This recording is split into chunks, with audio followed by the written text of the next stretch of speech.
ঈদের ছুটিতে সারাদিন বাগানেই কাজ করলাম। রাতের বেলাও বাগানটাকে একটু পরিচ্ছন্ন করে নিলাম। আগামীকালকে ছুটি আছে, কালকে ঘুরতে বেরোবো।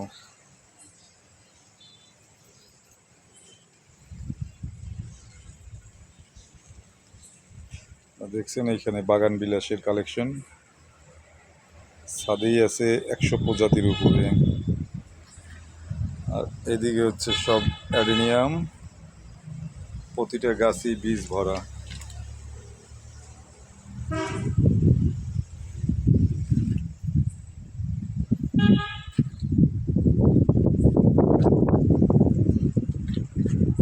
আজকে আবহাওয়াটাও ভালো, তার জন্য ছাদে থাকতেও ভালো লাগতেছে।